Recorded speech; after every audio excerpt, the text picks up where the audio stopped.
Good morning, dear students. Dear students, as before, I am here once again with you with the chapter of preposition. That is very important part of grammar. Grammar is incomplete without this important chapter. Today, I will let you know some tips about the preposition. Preposition is very important part of grammar. Dear students, as you know very well that grammar is the backbone of English, in the same way preposition also is the backbone of grammar. My dear students, even well educated person make a mistake while speaking English. चलो शुरुआत करते हैं preposition chapter के साथ।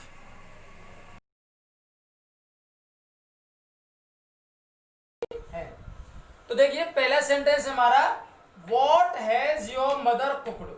या blank है food.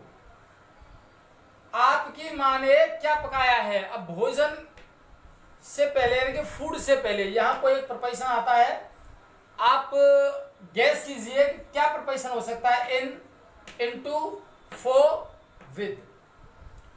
तो ध्यान दीजिए इसमें भोजन के लिए जब कोई भी चीज पकाई जाए, जैसे चावल पकाना या कोई सब्जी पकाना या कुछ और चीज खाने में भी तो प्रयोग किया जाता है फॉर का। यहां आपका सी ऑप्शन ठीक है, ये C for. What has your mother cooked for food? आपकी माँ ने भोजन में क्या पकाया, अर्थात भोजन के लिए। फॉर जैसे हम प्रयोग कर सकते हैं कि I will eat some rice for food. भोजन में मैं आज कुछ चावल खाऊंगा। प्लीज राइट, या ब्लैंक है, खाली जगह में आप सोचिए क्या आ सकता है। सोचिए इंक, कृपया साई से लिखो। विद, फ्रॉम, इनटू, इन। इसमें आपका राइट जो ऑप्शन है वो है इन, डी। हमेशा ध्यान रखिए इन से पहले इन का ही प्रयोग किया जाता है। स्याही में यानी कि स्याही में डुबो करके लिखते हैं हम, तो स्याही से जब लिखा जाता है तो उससे पहले प्रपोजिशन इनका प्रयोग किया जाता है। नेक्स्ट क्वेश्चन है प्लीज सब्सक्राइब माय चैनल।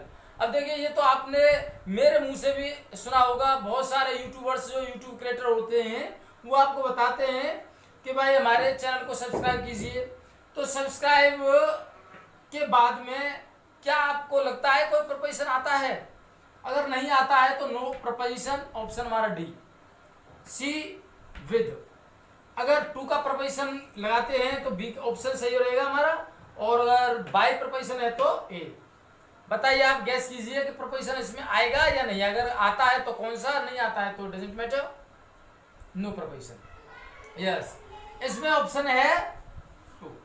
बहुत सारे लोग बोलते हैं प्लीज सब्सक्राइब माय चैनल, तो ये गलत है। Please subscribe to my channel, इसमें टू का प्रयोग किया जाएगा। सी अटैक्ड, उसने आक्रमण किया। हर एनिमी, अपने शत्रु पर। ऑन, अपॉन, एट, इन तीनों में से कौन सा आएगा? अगर कोई प्रपोजिशन नहीं आता है तो नो प्रपोजिशन। तो बच्चों यहां पर प्रपोजिशन इसी में हिडन है, छुपा हुआ है, पर यहां पर हम कोई भी प्रपोजिशन नहीं लगाएंगे, तो इसलिए ऑप्शन हमारा रहेगा डी, नो प्रपोजिशन। अब आप कहेंगे यहाँ पे तो हम ऑन लगा सकते हैं, अपॉन भी लगा सकते हैं। She attacked upon her enemy, on her enemy नहीं, क्योंकि इसमें पर की मीनिंग ऑलरेडी अटैक में ही है। अटैक का मतलब पर आक्रमण करना होता है, तो दो बार पर की मीनिंग नहीं आती है। हाँ, ये वर्ब का काम कर रही है क्योंकि सेकंड फॉर्म में है, ईडी लग रहा है इसमें। सी अटैक्ड हर एनिमी। लेकिन अगर यही अटैक नाउन के रूप में भी आ जाता है, अटैक का मतलब आक्रमण भी होता है। अटैक मीन्स आक्रमण करना और अटैक मीन्स होता है आक्रमण भी। तो आक्रमण के रूप में अगर नाउन के रूप में as a noun if we use attack, it is necessary for every students to place proposition on और अपॉन। तो फिर हमको अपॉन का प्रयोग करना पड़ेगा या फिर ऑन का प्रयोग कर सकते हैं। A massive attack on her enemy, एक भारी बहुत जोर का प्रहार हुआ ऑन हर एनिमी यानी उसके शत्रु पर। An attack on her enemy, तो यहां पर ये वर्ब का काम नहीं कर रहा है। एन आ रहा है, ए आ रहा है, ये एन अटैक। तो यहाँ ऑन का हम प्रयोग कर सकते हैं, लेकिन ये वर्ब के रूप में जब काम करता है तो कोई प्रपोजिशन नहीं आता है, तो इसको आप ध्यान रखिए। आई विल कंप्लेन, ये ध्यान देंगे, कंप्लेन का मतलब होता है शिकायत करना। शिकायत करना योर रूड बिहेवियर, में आपके रूड यानी के दुर्व्यवहार, रूड बिहेवियर गलत व्यवहार के खिलाफ शिकायत करूंगा। ध्यान दीजिए, फॉर, ऑफ, अबाउट, अगेंस्ट, इसमें किस चीज का प्रयोग किया जाएगा? प्रपोजिशन इसमें प्रयोग किया जाएगा अबाउट। ध्यान दीजिए। अब आप कहोगे कि अक्सर हमने अगेंस्ट को भी देखा है। हाँ, अगेंस्ट को हम तब लगाते हैं जब कोई यहाँ पर सजीव होता है। ध्यान दीजिए, योर रूड बिहेवियर एक निर्जीव है, यानी कि आपका अभद्र व्यवहार, आपके अभद्र व्यवहार के लिए, यानी कि आपके अभद्र व्यवहार के बारे में शिकायत करूंगा।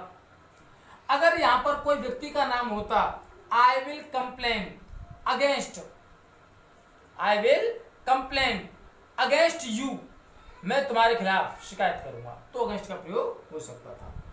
ऑफ का भी प्रयोग हो जाता है, लेकिन ये कुछ पर्टिकुलर कंडीशंस होती हैं। पर्टिकुलर कंडीशंस में ऑफ का प्रयोग जैसे हम कर सकते हैं, आई विल या आई कंप्लेन, आई विल नहीं हो सकता, I am complaining, I am complaining of my back एक, यानी बैक एक यानी पीठ का दर्द, यानी मुझे पीठ के दर्द की शिकायत हो रही है।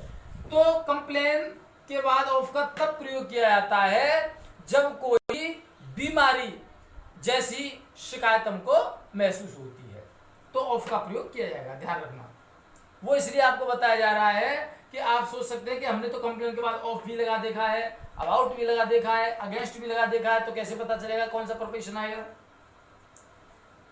यस, तो आपको अच्छी तरह से समझ में आया होगा। अब ध्यान दीजिए, आपका नेक्स्ट 6वें नंबर का प्रपोजिशन,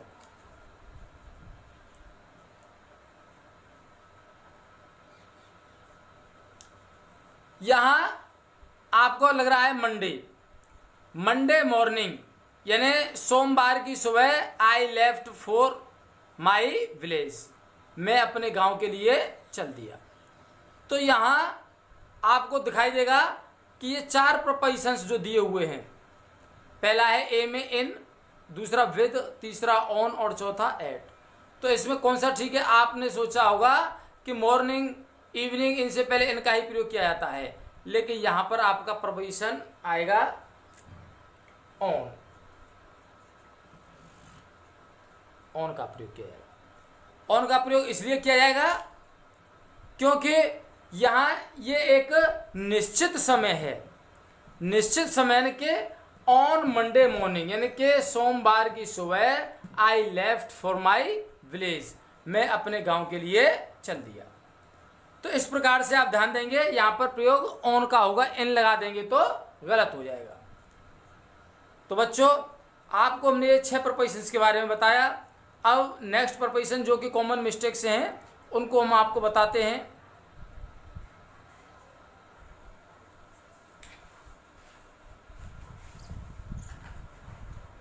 नेक्स्ट अब ध्यान दीजिए, ही रीच्ड, यहां ब्लैंक है, द एयरपोर्ट एट 3 PM, वह हवाई अड्डे 3 बजे पहुंच गया।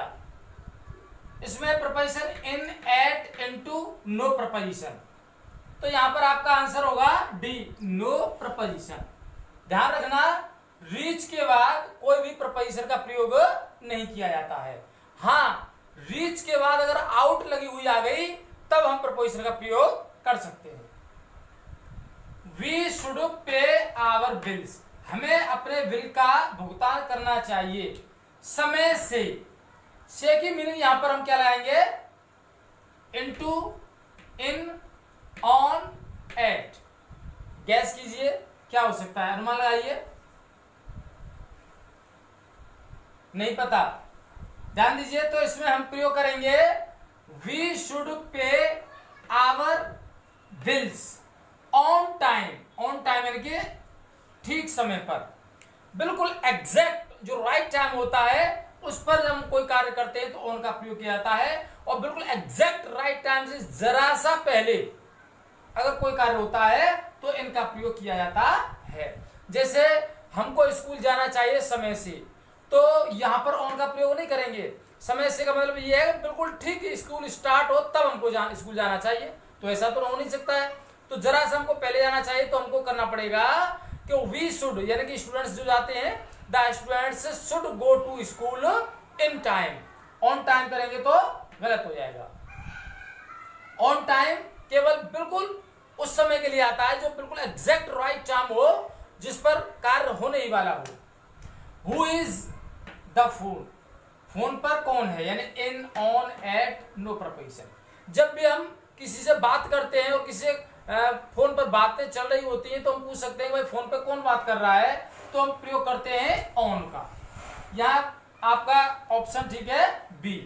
तो he is on the phone, इसका मतलब ये नहीं है कि फोन की डिस्प्ले पर यानी स्क्रीन पर क्या है, कौन है, नहीं, वो नहीं है। ऑन का प्रयोग होता है कि फोन पर इस समय कौन बात कर रहा है।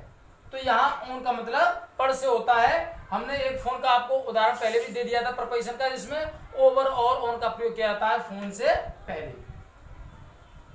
यदि दा का प्रयोग नहीं प्रयोग करते हैं, तो कोई भी इंफॉर्मेशन भेजने के लिए हम बाय का प्रयोग करते हैं। जैसे I talked to my friend by phone, मैंने अपने मित्र से फोन से बातें की, यानी फोन के द्वारा। और अगर हमने दा लगा दिया तो I talked to my friend on the phone या फिर over the phone.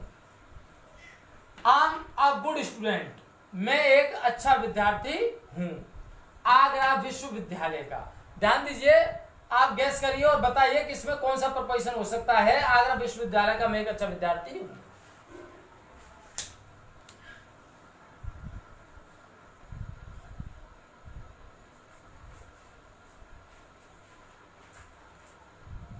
Yes dear students, आपको पता होना चाहिए आई एम अ गुड स्टूडेंट या ब्लैंक है आगरा यूनिवर्सिटी।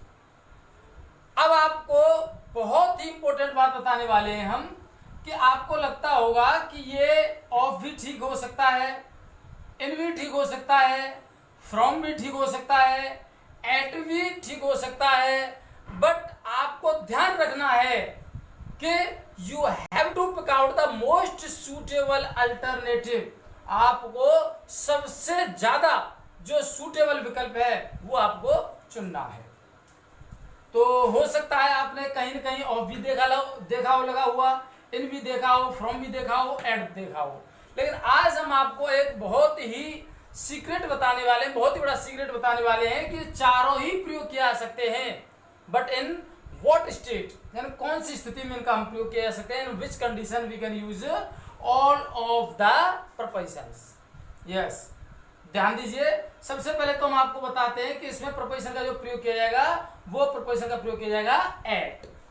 ऑप्शन इसमें डी ठीक है। Am a good student Agra university, इसका मतलब एट लगा देंगे, am a good student at Agra university. अब हम आपको चारों का प्रयोग करके बताते हैं कि इनमें क्या डिफरेंस है, what is the main difference among all of the propositions. तो ध्यान दीजिए, ऑफ का प्रयोग तब किया जाता है कि am a good student of Agra university. तो यहाँ ऑफ का प्रयोग तब किया जाएगा यदि आगरा यूनिवर्सिटी के जगह कोई सब्जेक्ट का नाम हो, जैसे बॉटनी या zoology, mathematics, English, Hindi, economics, history, तो हम कर सकते हैं यूज आम a good student of English, आम a good student of biology. ठीक समझ आया होगा आपकी में। इनका प्रयोग आम आ गुड स्टूडेंट, आम आ गुड स्टूडेंट्स यानी मैं एक अच्छा विद्यार्थी हूं। अब इनका प्रयोग कहा गया जाएगा इन आगरा यूनिवर्सिटी, नहीं हो सकता है क्योंकि छोटे स्थान के लिए एट का प्रयोग किया जा सकता है। इनका प्रयोग किया जा सकता है कोई बड़ा शहर हो, I am a good student in my village, या छोटा कोई गांव हो जिसका कोई नाम ना हो, नाम नहीं होना चाहिए। इन my village, in my city, कोई नाम नहीं है तो इनका प्रयोग कर सकते हैं। I am a good student in my village, अपने गांव में मैं एक बहुत ही अच्छा विद्यार्थी हूं। अब चलते हैं फ्रॉम का प्रयोग करते हैं हम जहां कोई टाउन हो और टाउन का कोई नाम हो, जैसे आगरा ही मान लीजिए, मथुरा मान लीजिए, गोवर्धन मान लीजिए, तो हम कह सकते हैं I am a good student from Agra, from Mathura, from Govardhan. इस प्रकार से फ्रॉम का प्रयोग किया जाता है उस जगह को बताने के लिए जिस जगह का मैं रहने वाला हूं। अब एट का प्रयोग किया जाता है किसी भी उस शैक्षिक संस्थान के नाम से पहले प्रयोग किया जाता है एट का, जहां पर हम अध्ययनरत हैं और यहां पर अध्ययन कर रहे हैं। तो I am a good student at Agra university, इसका मतलब यह है कि मैं आगरा यूनिवर्सिटी में एक अच्छा विद्यार्थी अर्थात अभी भी अच्छी तरह से वहां अध्ययन करता। तो आपका ये जो अंतर है ऑफ, इन, फ्रॉम, एट में अच्छी तरह से मुझे लगता है आपको समझ में आ गया होगा। नेक्स्ट है माई फ्रेंड इज मैरिड, मेरे मित्र की शादी हुई है किससे? एन ऑर्फन गर्ल, ऑर्फन यानी कि अनाथ, एक अनाथ लड़की से। अब से की मीनिंग हमने क्या लगानी है? With, from, to, no proposition या कोई प्रपोजिशन नहीं आएगा, तो यहां पर हम प्रयोग करेंगे टू का। हमेशा ध्यान रखिए मैरिड के बाद में टू का ही प्रयोग किया जाता है। लेकिन मैरी का मतलब होता है शादी करना, शादी करना, मैरी का मतलब होता है शादी करना, वहां पर नो प्रपोजिशन, मैरी के बाद कोई प्रपोजिशन नहीं आता है। जैसे she will marry a rich person, वह एक अमीर आदमी से शादी करेगी। अगर हमने कर दिया she will marry to a rich person या विद अ रिच पर्सन, तो विद या टू कोई भी लगाएंगे या कोई अन्य प्रपोजिशन लगाएंगे तो हमारा sentence will be absolutely wrong, गलत हो जाएगा बिल्कुल, तो कोई प्रपोजिशन नहीं आता। लेकिन मैरी की थर्ड फॉर्म जब मैरिड आ जाती है तो यहाँ टू का प्रयोग किया जाता है, ये एक पैसिव सेंटेंस होता है। You will have been, this is also a most important sentence my dear students, इस पर और ध्यान दें, pay your attention specially to this sentence. ये sentence future perfect continuous tense है, विल हैव बीन का प्रयोग जिसमें किया जा रहा है। विल हैव बीन का प्रयोग जिसमें किया जा रहा है तो आपने देखा होगा कि फ्यूचर परफेक्ट कंटिन्यूअस टेंस में सिंस और फॉर का प्रयोग किया जाता है। तुम 2 बजे से मेरा इंतजार कर रहे होंगे, सिंस, टिल, फॉर, फ्रॉम। आपने देखा होगा एकेडमिक क्लासेस में यानी कि 12th लेवल पर भी इसमें एक बहुत ही कॉमन मिस्टेक हो जाती है कि बच्चे यही समझते हैं कि फ्यूचर या प्रेजेंट या पास्ट कोई भी परफेक्ट कंटिन्यूअस टेंस हो तो वहां पर सिंस और फॉर का प्रयोग करते हैं, बट ये एक कॉमन मिस्टेक होती है। तो ध्यान रहे कि फ्यूचर टेंस में कभी भी हम सिंस का प्रयोग नहीं करते, इसलिए यहां पर ऑप्शन हमारा ठीक होगा डी, फ्रॉम। यस, फ्रॉम का हम प्रयोग करेंगे, सिंस का प्रयोग नहीं करेंगे। केवल प्रेजेंट परफेक्ट कंटिन्यूअस में या फिर पास्ट परफेक्ट कंटिन्यूअस टेंस में हम सिंस का प्रयोग करते हैं। यदि हम बिल को हटा के हेड कर देते, यू हैड बीन या फिर have been present perfect continuous, you have been या you had been waiting for me, तो आ सकता था सिंस टू ओ क्लॉक, तब यहाँ पर ऑप्शन ए ठीक होता। लेकिन अब यहाँ पर ये सेंटेंस हमारा फ्यूचर परफेक्ट कंटिन्यूअस टेंस है और फ्यूचर टेंस में हम सिंस का प्रयोग नहीं करते हैं, प्रयोग करते हैं हम फ्रॉम का। तो आप कॉम्पिटिटिव एग्जाम में भी इसका आप विशेष ध्यान रखें कि अगर कोई ऐसा ऑप्शन आता है तो you have to pick out only from सारे जो प्रोपोजिशंस हमारे दिए होते हैं उनमें से आपको फ्रॉम को पिक आउट करना है। तो बच्चों ये आपके लिए बहुत ही हमने आपको इम्पोर्टेंट चीज बताई है। अब देखिए हम आपको नेक्स्ट पार्ट में प्रपोजिशंस की कुछ और कॉमन मिस्टेक्स बताते हैं जो आमतौर पर बहुत सारे लोग स्पोकन इंग्लिश में और कॉम्पिटिटिव एग्जाम में करते हैं, तो आप तब तक इसको नोट कीजिए। यस,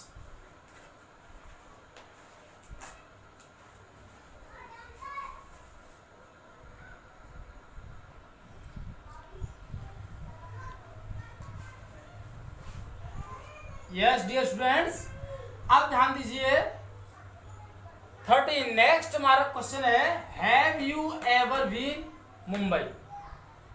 क्या आप कभी मुंबई में रहे हो या गए हो?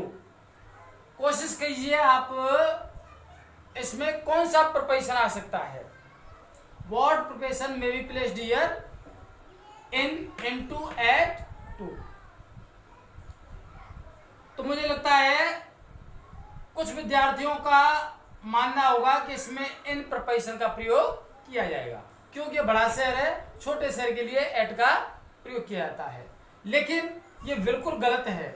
यहां पर आपका ऑप्शन है डी, टू का प्रयोग किया जाएगा। यहां पर टू का प्रयोग इसलिए किया जाएगा कि यहां पर बी का मतलब रहने से नहीं है, यानी जाने से है, कोई एक्सपीरियंस करना, यानी कि क्या आप कभी मुंबई गए हो, तो यहां पर टू का प्रयोग किया जाएगा। Have you ever been to Mumbai. हमेशा ध्यान रखें कि कोई भी स्थान का नाम आने से पहले टू का प्रयोग किया जाता है, यदि बीन यहां दिया हुआ हो तो इसलिए यहां पर टू का प्रयोग किया जाएगा। ही रिपेंटेड, रिपेंट का मतलब होता है पश्चाताप करना, पछताना। वह हिज क्राइम, वह अपने अपराध पर पछता रहा था, यानी कि वह अपने अपराध पर पछताया। अब क्या मीनिंग लगाएंगे इसके प्रीपोजिशन में पर की? At, on, of, upon. कुछ लोग एट लगाएंगे, कुछ ऑन लगाएंगे, कुछ ऑफ लगाएंगे, कुछ अपॉन लगाएंगे। तो मोस्टली जो है वो एट, ऑन, अपॉन लगाएंगे, ऑफ शायद ही कोई लगाएगा, लेकिन इसमें ऑफ ही ठीक है। ऑप्शन हमारा सी, क्योंकि रिपेंट के बाद में ऑफ का ही प्रयोग किया जाता है। हमेशा ध्यान रखें, ही रिपेंटेड ऑफ हिज क्राइम, वह अपने अपराध पर पछताया। शी इज वर्किंग, वह काम कर रही है, माई कंपनी, मेरी कंपनी में। तो ध्यान दो, इन, इनटू, विद, फॉर। मैं आपके लिए 1 मिनट का, ठीक 1 मिनट का वक्त देता हूं, आप कोशिश करो और बताइए कि इसमें कौन सा proposition will be most suitable.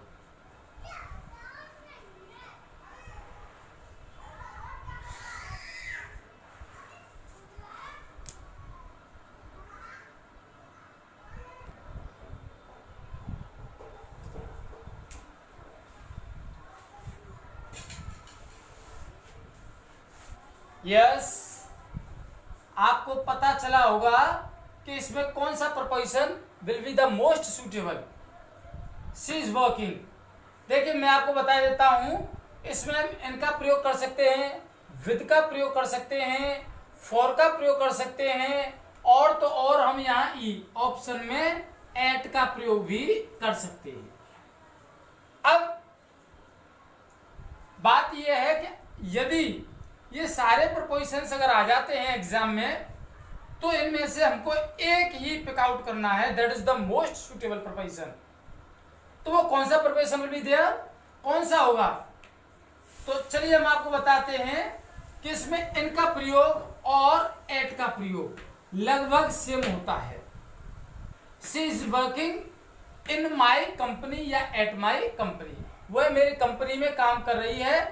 तो यहां पर छोटे स्थान के लिए हम मोस्टली इनकी बजाय एट का प्रयोग करते हैं, एट का प्रयोग करते हैं इनकी बजाय। इन इनकरेक्ट होता है, एट करेक्ट हो जाता है। लेकिन एट का प्रयोग किया जाता है एज एन एम्प्लॉय, एक ऐसे एम्प्लॉय के रूप में जो एक सामान्य होता है। सामान्य एम्प्लॉय एक कर्मचारी होता है, साधारण कर्मचारी के रूप में। इनटू का प्रयोग किसी भी कीमत पर नहीं हो सकता है, किसी भी स्थिति में नहीं हो सकता है। विद का प्रयोग किया जाता है, she is working with my company का मतलब होता है कुछ शेयरिंग में, कोलैबोरेशन में, जो फ्रीलांस होता है, यानी कि मिल करके, मेरी कंपनी के साथ मिल करके पार्टनरशिप में या फिर शेयर में, या फिर मान के चलिए कोई कोलैबोरेशन होता है, मिलजुल करके कोई जब काम करते हैं कंपनी के साथ में, तो विद का प्रयोग किया जा सकता है। फॉर, ये फॉर का प्रयोग किया जाता है एक समर्पण, जो कर्मचारी के अंदर एक समर्पण भाव होता है, समर्पित कर्मचारी के रूप में, एक डेडिकेटेड एम्प्लॉय के रूप में, एज अ डेडिकेटेड एम्प्लॉय। तो इसमें जो सबसे ज्यादा मोस्ट इंपोर्टेंट और मोस्ट सूटेबल जो ऑप्शन है वो है डी, फॉर। अगर ये सारे ऑप्शंस आपके आते हैं एग्जाम में, तो हमेशा ध्यान दीजिए कि इनमें से कई ऑप्शंस ठीक हो सकते हैं, लेकिन 4 is the most suitable option. तो इसमें 4 का प्रयोग किया जाएगा, क्योंकि 4 का प्रयोग वहां किया जाता है जहां पर कोई समर्पित कर्मचारी किसी कंपनी के लिए काम कर रहा हो और उसको नियमित, यानी नियमित रूप से उसको मेहनताना, उसकी मजदूरी, उसकी तनख्वाह, सैलरी मिल रही हो। 4 का प्रयोग किया जाता है। तो ध्यान रहे, कंपनी या फैक्ट्री से पहले फोर का प्रयोग इज द मोस्ट सुटेबल, लेकिन आपको कहीं कहीं एट विद इनका भी प्रयोग मिल सकता है। आई एम नॉट, मैं हिंदी में अच्छा नहीं हूं, आई एम नॉट गुड। मैं की meaning in into at on पर, यहां पर हम एट सी को ठीक मानेंगे, एट सही है। आई एम नॉट गुड, गुड के बाद में एट का प्रयोग किया जाता है। या कोई भी ऐसे सब्जेक्ट हो या कोई एबिलिटी को योग्यता की बात अगर आती है तो यहाँ एट का प्रयोग किया जाता है गुड के साथ में। ये जो गुड है इसके साथ में एट का प्रयोग किया जाएगा। लेकिन ध्यान रहे, अगर हम गुड की जगह पर वीक लगा देंगे, कमजोर लगा देंगे, तो एट के स्थान पर हमको इनका प्रयोग करना पड़ेगा। ध्यान दीजिए, यहां ये गुड और बैड यानी बुरा और परफेक्ट, परफेक्ट, ये गुड बैड परफेक्ट ये तीनों ही जो एडजेक्टिव आते हैं इनके बाद में हम एट का ही प्रयोग करते हैं किसी भी योग्यता को दिखाने के लिए। किसी सब्जेक्ट में जो कोई पर्टिकुलर सब्जेक्ट होती है या कोई पर्टिकुलर फील्ड ऐसा होता है जिसमें हम अपने को अपने स्किल को जो दर्शाना चाहते हैं, वहां पर एट का प्रयोग किया जाता है प्रपोजिशन के रूप में। ये रहा तो गुड, तो हम कर सकते हैं I am not good at Hindi, I am not bad at Hindi, I am not perfect at Hindi. तो I am not good at driving the bike, I am not bad at driving the bike, I am not perfect at driving the bike. यानी कि मैं bike चलाने में perfect नहीं हूँ, अच्छा नहीं हूँ और बुरा नहीं हूँ। लेकिन ध्यान रहे, अगर गुड की जगह हमने वीक का प्रयोग कर दिया, वीक मीन्स होता है कमजोर, वीक या स्किल्ड, जैसे यहां नोट कर सकते हैं वीक कमजोर, स्किल्ड कुशल, इन शब्दों का अगर हमने प्रयोग कर दिया वीक और स्किल्ड तो फिर इनका ही प्रयोग किया जाएगा। ध्यान दीजिए, इन, ये रहा इन, इनका प्रयोग किया जाएगा। I am not weak in Hindi में, हिंदी में कमजोर नहीं हूं। नेक्स्ट क्वेश्चन है you are living blank your brother's money, तुम अपने भाई के पैसों से ही जीवन चला रहे हो, अर्थात जीवन गुजार रहे हो। Living at on two upon, तो यहां जब भी हम किसी के पैसे पर निर्भर होकर के गुजारा करते हैं तो वहां पर प्रपोजिशन लिव के बाद में प्रयोग किया जाता है क्या, ऑन, प्रपोजिशन यानी ऑन। ठीक है, इसमें ऑप्शन आपका बी रहेगा, ना एट आएगा ना ऑन टू आएगा ना ही अपॉन आएगा, on. You are living on your brother's money, तुम अपने भाई के पैसों से ही जीवन चला रहे हो, जीवन यापन कर रहे हो। आई प्ले रेगुलरली, मैं नियमित रूप से खेलता हूं दैट टीम। देखो ये जो सेंटेंस है हमारा, ये कंपनी वाले सेंटेंस है, इनके जो 15वां सेंटेंस है इससे कुछ मिलता जुलता है।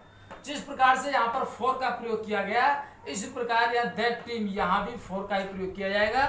ये इसमें ऑप्शन करेक्ट है C. I play regularly for that team, मैं नियमित रूप से उसी टीम के लिए, उस टीम के लिए खेलता हूं। यहाँ पर विद दैट टीम नहीं आएगी कि आप समझें कि मैं उस टीम के साथ में नियमित रूप से खेलता हूं, नहीं। ये इन भी नहीं आएगी कि आई play regularly in that team, में उस टीम में खेलता हूं, नहीं। ये बिटवीन भी नहीं आएगी कि मैं उस टीम के बीच में नियमित रूप से खेलता हूं। तो my dear students, I don't know how you liked, तो मुझे नहीं पता आपको ये कैसा लगा चैप्टर और ये वीडियो आपको कैसा पसंद आया। तो कमेंट सेक्शन में आप हमको कमेंट करें और बताएं कि आज हमने आपको जो कॉमन मिस्टेक्स बताई हैं रिगार्डिंग प्रपोजिशन चैप्टर, तो आपको ये कैसी लगी। यदि आपके कोई क्वेश्चंस हैं, डाउट्स, क्वेरीज हैं तो लेट मी नो, मुझे बताएं ताकि मैं और कोई आपको अच्छे से अच्छे एग्जाम्पल्स दे करके उन्हें क्लियर कर सकूं। तो dear students, once again I request all of the students to subscribe to this YouTube channel and share it among all of the students. Now bye bye, take care, thank you.